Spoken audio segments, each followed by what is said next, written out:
जय शिवराय मित्रांनो, बंधूंनो आणि भगिनींनो, बघा आता सध्या पावसाचं वातावरण सुरू आहे.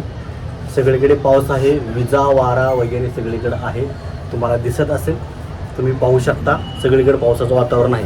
महत्त्वाची गोष्ट सांगायचा विषय असा की सध्या सगळीकडे विजा वारा आहेत, पाऊस पडत आहे आणि त्यामुळे तुम्ही पाऊस पडत असताना त्याच्यामध्ये धोकादायक शेतकऱ्यांसाठी असतं. शेतकऱ्यांनी काय काळजी घ्यायची, शेतकऱ्यासाठी एक खास योजना आहे. ती कोणती योजना आहे तर बघा शेतकरी बांधवांनो, तुम्हाला ती योजना माहीत असणं गरजेचं आहे.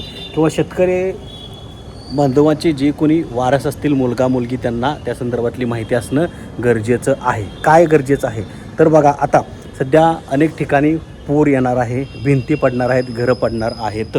घरं पडल्यानंतर, भिंती पडल्यानंतर, झाडं पडल्यानंतर विजेमुळे अनेक शेतकऱ्यांचा मृत्यू होतो.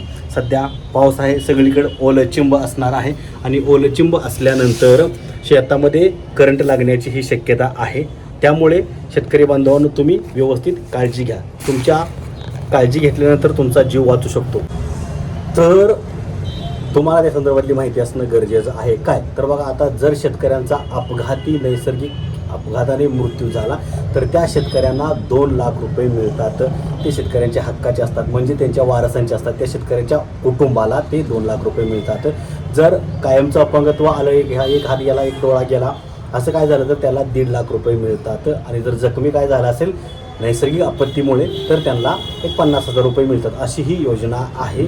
तर जर काय झालं, कोणाला काय असं होऊ नये, परंतु निसर्गाचं कोणाला काय माहीत नाही, अनावधानाने दुर्दैवाने जर असा कोणाचा नैसर्गिक आपत्तीमुळे मृत्यू झाला तर त्याच्यासाठी गोपीनाथ मुंडे ही योजना आहे शेतकरी बांधवांसाठी. तर या योजनेसाठी तुम्ही अर्ज करू शकता आणि यातून तुम्हाला तुमच्या हक्काचे जे काय या योजनेचे पैसे आहेत ते तुम्ही मिळवू शकता. यासाठी तुम्हाला काय काय कागदपत्र लागतात, याची प्रोसेस कशी करायची, यावरचा सविस्तर व्हिडिओ आपण आपल्या चॅनलवरती बनवलेला आहे. एक वेगळा व्हिडिओ आहे, प्रोसेस कशी आहे तो व्हिडिओ तुम्ही पहा आणि ही माहिती सर्वांपर्यंत पोहोचवा.